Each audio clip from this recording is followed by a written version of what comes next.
Yo, what's going on guys? Arekkz here. Welcome back to another video for Godfall, and today I want to talk about something that we have been wanting to see for a very long time, and that is loot, progression, skills, basically the sort of back end of the game, because we've seen a lot of gameplay. It looks really cool, I like what I've seen, but for any of us that play these kinds of games, we'll know that the one thing we really want to see is like skill trees, perks, progressions, basically just how do we spec our character, how do we what's going to keep us playing, basically. And in a recent IGN interview with Dick Kane, who is of course the technical producer at Counterplay Games, I've had a chance to speak to him in various interviews on this channel, and he shed some light on basically a load of good stuff. So in this video, I want to go over the kind of most important things and just sort of touch on the core stuff we care about. There's quite a lot of information here, so I do intend to kind of spin up a couple of different videos, so we'll probably speak more in depth about some of the stats and numbers next week. But for the time being, I just want to give you a top level preview of some of the gear, the progression, that kind of stuff, because yeah, this should hopefully answer some of the questions we've been having. So if you guys do enjoy this, a like would be super appreciated, and of course be sure to keep it locked, because as we get close to launch, I'll have plenty of Godfall stuff for you, because this is without question one of the games that I am incredibly excited for. Anyway, starting from the top, of course, when it comes to talking about customization, this has been mentioned sort of quite a few times by various different people at the Godfall team, and it's the fact that the game is designed to be sort of the tinkerer's dream. They've said that they had this idea, they wanted Godfall to be this tinkerer's dream, where anybody who loves to get intimate with their loot and put pieces together and see the numbers and see the impact immediately, that is the kind of game they wanted to create. So they said that at a high level, what's really exciting about Godfall and the way that they're able to package this progression and this sort of satisfying desire to keep chasing for more was that you really have to earn the right to look like a badass. They said that once the sort of visual hierarchy was established for the weapons, they were able to then think about would I chase this weapon for hours just based off of visual appeal, not thinking about how it functions or how the player is going to experience it beyond visuals. And they said that, visuals alone, would this be enough to make someone chase it? And is this something that is of value? Is it worth my time? And once they were able to identify that, they were then able to move on to the design and the gameplay programming. For them, they said it was all about the satisfaction of how you look at the beginning of Godfall and how you look at the end. And while we do know that, of course, on the visual customization front, there isn't too much on your actual Valorplate, because Valorplates are kind of like these pre-made classes. You'll get some color swaps, but you won't be getting different armor pieces. The fact is, a lot of your visual progression is going to come through the weapons, and we kind of sort of see that from some of the loot. If you look at some of the lower quality loot, like the greens and the blues, versus some of the sort of purples and the legendaries, you can see they are getting progressively more, it almost kind of gave me Soul Calibur 2 vibes. When you guys played that back in the day and you sort of had the story quest, and of course you started to unlock different weapons, you had the base weapons for your characters, and then once you started to get to Soul Edge weapons and stuff, that was kind of cool. So definitely kind of sort of got that vibe. But of course, in some of these screenshots, we actually get a look at the character screen. We get a look at Armistice, which, Armistice is my guy. I spoke about this at the end of the last interview, or should I say Dick Kane spoke about it, because he of course gave us the exclusive on what this Valorplate is. But you can of course see this is kind of how the screen looks for your character.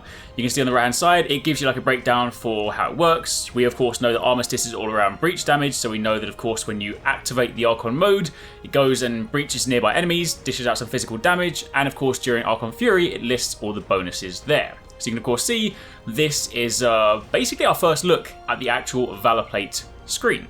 And of course you can see that if you want to unlock the Valorplate, you of course have to craft it, and the listed materials are down below. They actually spoke about in the sort of video, basically when it comes to crafting Valorplates and earning them, you will basically get different materials from different realms, and while of course you'll organically unlock quite a few as you're progressing throughout the game, even once you get to post-game, if you want to sort of pick up the ones that you've missed, it'll be very easy to kind of return to a particular realm to farm the materials you need in order to unlock these. Then of course if you jump over to the gear screen, once it is unlocked, it basically gives you the sort of breakdown as to how your Valorplate is currently sitting. Of course keep in mind this will change once you start speccing skills into the skill trees, but we can basically see the inventory screen now. We get to see our primary weapon, our secondary weapon slots, the slots for shield, for trinkets, banners, that kind of thing. So yeah, just kind of getting to see this is really cool. I personally really like the sort of clean visual style for this, so yeah, this is looking nice. However, if we jump over and talk a little bit more about skills, because of course this is how you progress your character, this is a quick look at the skill grid, which is, pretty broad. And one of the nice things about this, before we even get into the specifics, is that you have freedom at any time to respec. So they said the idea is, because what they want you to basically do is play this game, everything about it is all very action driven. It's all going to be like, jump in very fast, level up, get some points, spend them quickly without thinking about it too much, and then of course adapt that later. So they of course said in the interview that they really just wanted to have maximal flexibility flexibility with the skill grid.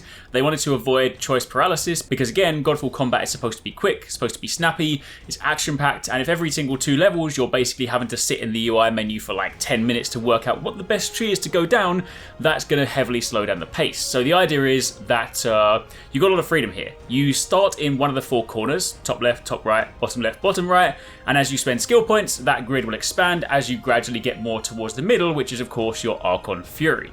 They said that you're constantly able to evolve and change the way that you're playing, and then when you land on something that you do like, you lock it in, and then maybe once you switch Valorplates, you try to adjust on the go and go from there. Dick Hayne did of course note that the intent wasn't for players to have like the entire skill grid filled out by the end of the campaign, but of course they can work towards improving their build in the post game. Now, of course, if you take a look at these individually, you can see that you have all these different nodes in the skill tree, and every single one has 5 dots beneath it.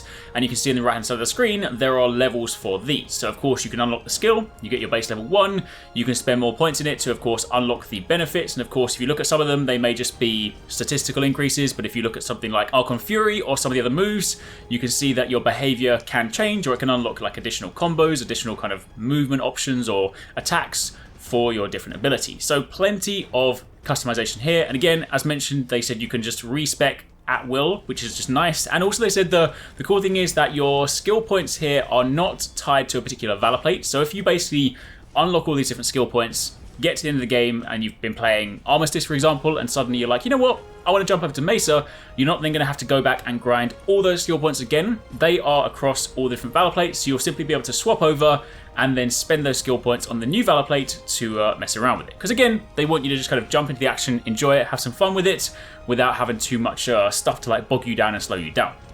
Now, outside of that, they wanted to speak a little bit more about particular loot items, crafting items, things like that. They said that, of course, while players will have to return to the Forge, the 7th Sanctum, to upgrade, they wanted to try and still make the process as streamlined as possible. They wanted to make sure it wasn't cumbersome and you didn't have to like run from point A to point B to point C and spend an hour in the Sanctum before you can again get back on the mission. Everything about this is all about just kind of getting you back in the flow as quickly as possible. You'll be able to swap out weapons and other equipment mid-mission, of course, but the process within the Forge is that it lets you enchant, upgrade, and overall just kind of tweak items with ease.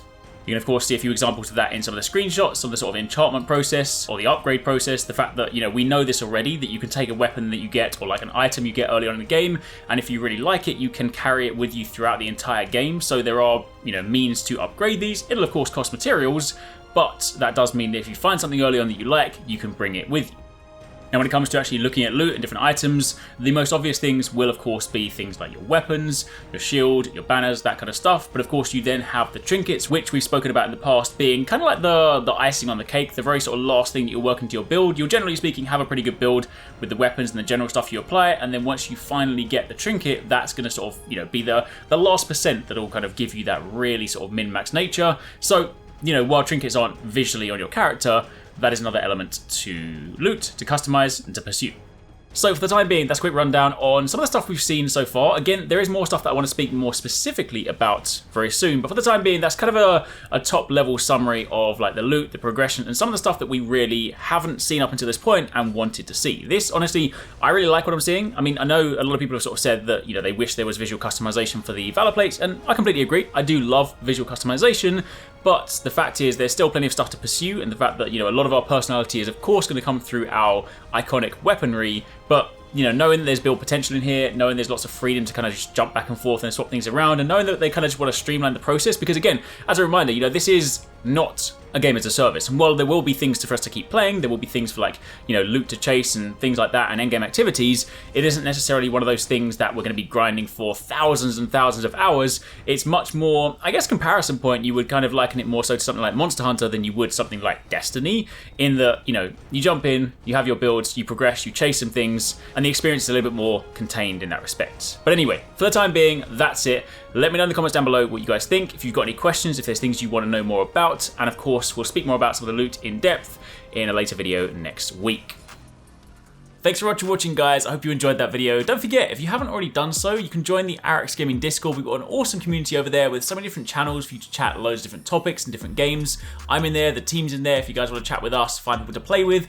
It's just in general a great place to be. And of course, if you enjoyed this video, don't forget to turn on those notifications so you don't miss any of our future uploads.